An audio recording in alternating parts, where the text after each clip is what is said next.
जय श्री राधे कृष्णा। चैनल को लाइक करें, शेयर करें और सब्सक्राइब करें। महाभारत में कृष्ण जी की जगह राम जी होते तो क्या होता? सचमुच यह बहुत अजीब सवाल हो सकता है, क्योंकि राम जी की नीति और कृष्ण जी की नीति में बहुत बड़ा अंतर है। श्री कृष्ण जी अपने लक्ष्य को साम दाम दंड और भेद सभी तरह से हासिल करने का प्रयास करते हैं, लेकिन राम तो मर्यादा पुरुषोत्तम राम हैं। उन्होंने कभी भी अनीति का सहारा नहीं लिया। तो ऐसे में यह सोचना कि यदि महाभारत काल में कृष्ण जी की जगह राम जी होते तो क्या होता, हालांकि ऐसा सवाल पूछने का कोई मतलब ही नहीं, क्योंकि राम और कृष्ण एक ही हैं। फिर भी आप जवाब जान ही लीजिए। पहली घटना, जब भगवान श्री कृष्ण समयंतक मणि को ढूंढते हुए एक गुफा में पहुंचे तो उनका सामना रामायण काल के जामवंत जी से हुआ।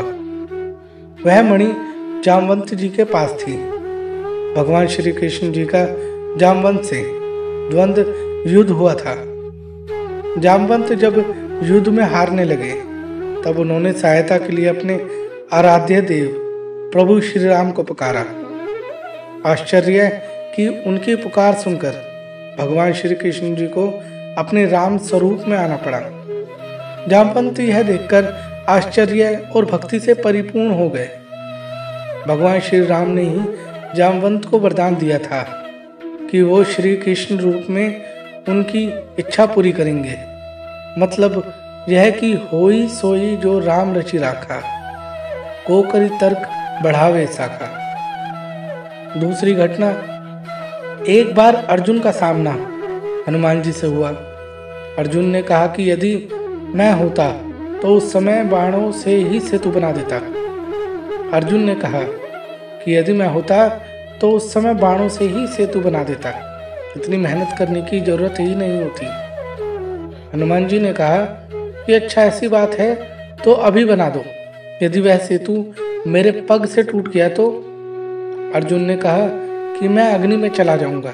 हनुमान जी ने कहा मैं हारा तो मैं चला जाऊंगा। जब यह बात श्री कृष्ण जी को पता चली तो वे प्रकट हो गए, क्योंकि वे जानते थे कि यह सेतु हनुमान जी के पैरों से टूट जाएगा और मेरा सखा अर्जुन खुद को भस्म कर लेगा, और नहीं टूटा तो मेरे भक्त हनुमान पर संकट आ खड़ा होगा। धर्म संकट की इस घड़ी में श्री कृष्ण जी ने दोनों को ही बचाया था। यह कथा भी बड़ी रोचक है।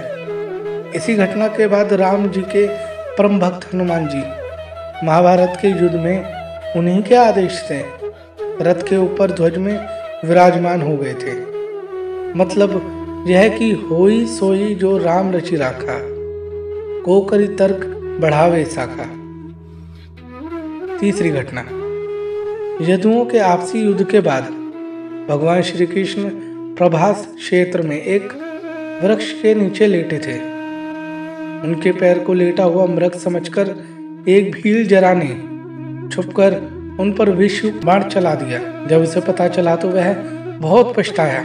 तब भगवान ने कहा कि तू चिंता मत कर, आज तेरा बदला पूरा हुआ, क्योंकि मैंने भी तुझे छुपकर तीर मारा था जब तू अंगद का पिता और सुग्रीव का भाई बाली था।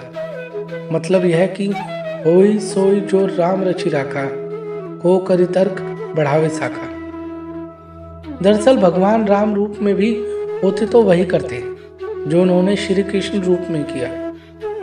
असल में उन्होंने स्थिति के अनुसार रूप लिया और युग के अनुसार उन्होंने कर्म किए। कहते हैं कि श्री कृष्ण के माखन चोरी, रासलीला, गोवर्धन धारण, गोपियों के संग नटखट लीला करना, शिशुपाल को मारना, कंस को मारना, नरकासुर से 16,000 लड़कियों को छुड़ाना और महाभारत के युद्ध की रचना करना, इन सभी का कारण श्री राम के जीवन से जुड़ा हुआ है।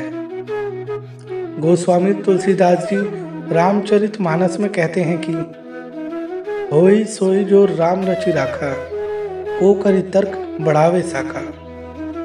अस कही लगे जपन हरि नामा, गई सती जय प्रभु सुखदामा। जो कुछ राम ने रच रखा है वही होगा। तर्क करके कौन शाखा अर्थात विस्तार बढ़ावे। मन में ऐसा कहकर शिव भगवान हरि का नाम जपने लगे और सती वहां गई जहां सुख के धाम प्रभु राम थे। जय श्री राधे कृष्ण।